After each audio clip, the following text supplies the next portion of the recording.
Uh, Welcome everybody to Kicking It with Sensei, and today we're joined by my good friend, Kenpo instructor and co-founder with White Belt Zach of Art of One Dojo online platforms. You're very welcome, Dan. Thank you. And Thank you so much for having me today. no problem. And if you'd like to give the audience a little bit of background in your martial arts. Well, basically, I started taking Kenpo in 1993. As a kid, I wanted to take karate, and my parents just found an ad in the paper, and they're like, "Hey, here's some classes. You want to give it a try?" And I'm like, "Okay, sure, why not?" And I went. I had no idea what Kenpo was. I had no idea there were different types of karate. I was 14 years old. It was just all new to me. But went to the first class, and I fell in love with it right away, and stuck with it ever since. And that was 93. Now it's like 27 years later, and I'm still with it, and it's exciting because every day I'm just learning more and more about it. So Yeah. I found Kenpo fascinating, and just kind of in the past recent years started doing more deep dives to the history of the art, and then more what the art teaches, and it's just a fun exploration. Yeah. And you've went through a few different versions of the same style, haven't you? You went through Tracy and through Ed Parker's. Yeah, our instructor kept changing schools. Like I had two instructors, and my first one was part of a larger chain. So, Yeah. I guess we were kind of a McDojo when we started, and that was Tracy's system. And then eventually, after maybe 3 years, he broke away on his own and made his own school, and we switched over to Parker Kempo, which I fell in love with immediately. And then he switched, he traded off. He sold the school to another instructor who brought in Jeff Speakman's Kenpo Karate, which was very, very similar at the time, but with differences. And then he did Kenpo 5.0. So every few years, like the whole system's kind of revamped, and I got to start over again. But it's good because I learn more that way, because you don't get set in one particular habit. You start to Yeah. back and realize, okay, there's a lot of moving parts. It's like Legos. You can build the same thing, but build it multiple different ways. Yeah. So that's a lesson I drew from that. Excellent. And I know from your YouTube channel you have a big interest in the history and philosophies of various martial arts. When did you first develop that interest in that aspect of martial arts? I would say it started when I started doing the deep dive into Kenpo. In 2005, my instructor joined the Army, so for 2 years we didn't have a school. So I kind of panicked. I was like, where am I going to learn and find this material? So I spent hours and hours every day on the internet looking up different curriculums, and started to realize every school is a little bit different. And then I started to realize, well, every art's a little bit different. And the more I learned, the more I realized that there's different branches of Kenpo. And not only that, though, is when we started this channel, we weren't going to do history videos at first, but when we started this channel, we had such a wide range of audience members, and doing topics, I started to realize, Japanese karate is extremely different than Korean, is extremely different than American Kenpo, and I saw how different these arts were, and it's like, wow, it's so many different approaches to the same concept. It just fascinated me, and I've just kind of been wanting to learn more and more about that, how everyone does things their way. Because, like I said, we have 2 arms, 2 feet, but there's 1,000 different ways you can combine them to your own systems, and I just think that's really cool to learn about. Geez, it's funny too how a lot of people start at YouTube with specific ideas in mind and have completely ventured off. And like I know when I started mine there about 6 weeks ago, it was for techniques, and 80% of my videos now are interviews. So it's took its own life, and it's going with it now. Your audience is going to guide you where you're going to go. It's kind of funny. You go in there with, I'm going to do this, and then when you find out, oh no, people want this, and you find yourself steering yourself in that direction. Yeah. Because we started, Art of One was going to be, we were going to do tips for parents, like how to find schools for their kids originally, like more hobbyists. And then we realized our audience was completely different. It was actual real martial artists and lifelong martial artists. We're like, oh, okay, well, that's not our content. We need to look at this material now. So it's funny. Your audience will tell you where you need to go. That's it, yeah. And I also know you're a big 80s fan and 80s kid, and that poses the most important question in martial arts. Are you Johnny Lawrence or Daniel LaRusso? Which camp? Daniel LaRusso. Team LaRusso all the way. I have to argue there.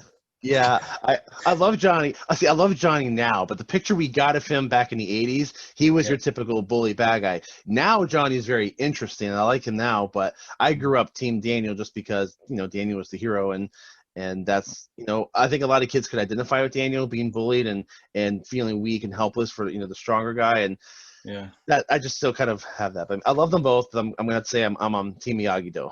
Yeah, I always wanted to be Mike Barnes, That was always He was intense. a bit of a badass. But Yeah.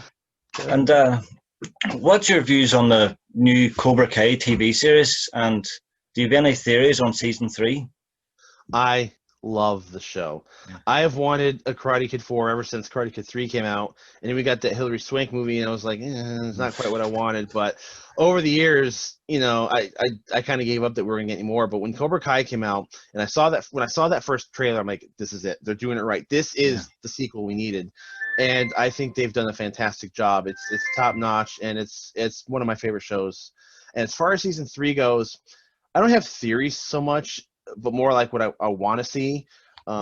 They teased Okinawa. There was like a little quick teaser they released, and they teased. You saw a voice and the glimpse of a person, which we're pretty sure is Chosen, the villain from Karate Kid 2. I'm really excited to get back to that and see where they can explore there, because so far the show has done a great job connecting rope ends back to the original series. So I want to see where they go. As far as theories, the only theory is that I get the impression that Chosen and Daniel are friends now. So maybe he's there to train with them. They might not be enemies, but I don't know. I'm really curious to see where that goes. I heard an interesting theory today. Now it was that Sato trained Kreese and Terry Silver, but that could be an interesting direction for the show. But that could be, and they're teasing a secret that Miyagi had from Daniel. Now, what could that be? That could be anything. That's it, man. I know on your channel, Art of One Dojo, now you tackle a lot of controversial topics, but you do them in a very neutral, cool kind of way, and without taking either side. And do you ever have much backlash from that? And how do you find these topics to do next? The backlash, it's not as much as you would expect. I've been surprised a few times. There were days. Usually what happens is, I keep an ongoing list of topics. Whenever an idea, strikes me, I write it down. I'm like, I'll go back later and I'll explore it, see how I can flesh it out.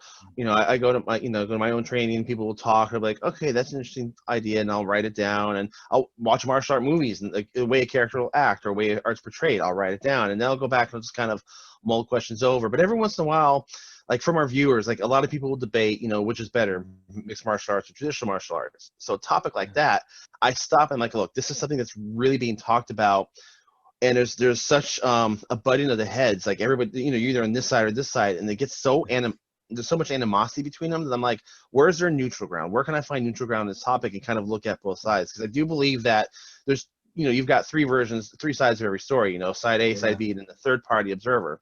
So I think we do well trying to be that third party observer. Let's analyze both sides and see where we can meet somewhere in the middle. And there's been a few topics like the MMA versus traditional martial arts and online martial arts that I was expecting a whole bunch of backlash and flame wars and trolling. I was really surprised that instead the topics that the people discussions were actually very civil, and people, they offered very insightful input. So I think it's, I'm not, when we first started, I was kind of nervous handling certain topics, but now it's like, if you just kind of do it respectfully, if you just kind of, you don't put down one side, let everybody have their say, let everybody have their perspective, and you can usually find middle ground in there. Yeah. I like the way you've done the most recent one now about the honorary black belt. The way you've done the poll, you've done the research with your viewers, and then went on and done the video based on their comments. It was an excellent way of doing it. So, thank you. Well, that was totally a spur of the moment one, because it came in last week, and it was actually my friend found a message on Twitter. It's someone who runs a system that didn't know how to contact me, but he put it on Twitter and he put the certificate up. I'm just like, this is different. I didn't really expect this, but it really got me thinking. Like, well, not a topic I had considered before, but it is a question. Where do people stand on this? And like I said in the video, I was actually really surprised where people's opinions were, and it was interesting to see. It wasn't just one or two perspectives. There were a dozen different opinions, which I thought were all valid.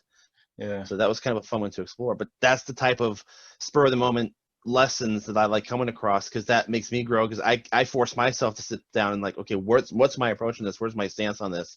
And then I try to present it and see where everyone else is on that. Yeah, excellent. And what does the future hold for yourself and for Art of One Dojo online? Well, we have a lot of ideas. It's one of those things, there's never enough hours in the day to get done what we want, but we have a lot of plans in the works. we are working on a series, or we were working on a series of videos, because apparently people really seem to like our art history videos. Yeah. But they take a long time, and we have a very small team right now. It's just me and Zach that do the channel, and writing the art history and researching takes a long time, so we can't do those every week. But we're trying to find ways to incorporate more art topics. And one series we were working on was called A Day in the Art, and we're in South Florida, and between Miami and Fort Lauderdale, we have tons and tons of dojos of different schools and different styles around us. We're like, well, how fun would it be for us to travel, go visit each school, and spend a day in Taekwondo, a day in Hapkido, and just kind of do visitations like that. But then the pandemic hit, and all the schools shut down. We're like, all right, that one's on the shelf for now. We still want to do it, but in the meantime, we're working on interviews. We're trying to get an interview set up, and we're working on a lot of user-generated content as well. So we're trying to explore ways to incorporate more art history than just doing documentaries, history of, but trying to different aspects. So sometimes we'll look at one art instead of doing the whole history. Well, maybe we can take one piece of that and talk about it. Like the Shotokan Tiger was that an example. Like, well, let's just look at that piece. So we're really trying to expand out to incorporate a wider range of arts, so not just your typical popular ones, but we're trying to explore deeper dive into more arts that people might not even be aware of. Yeah, there's a lot of historical ones out there now. I've been chatting to a few guys that do Hama, which is historical African martial arts. It's fascinating now. There's a lot of really cool ones out there, and there's so many. I'll be like, I never heard of that, and there's a lot of brutal ones out there too. So it's interesting to see how you can go from something that could be like a very lighthearted sport all the way down to absolute brutal life and death warfare, and you've got every increment in between. And that's just fascinating that it's that diverse. Yeah, perfect. Well, it was an honor to have you on, Dan, and I'm sure we'll speak again soon. Hope so. This was great. Yeah, thank you very much. All the best. Thank you so much for having me. You too. You have a great one.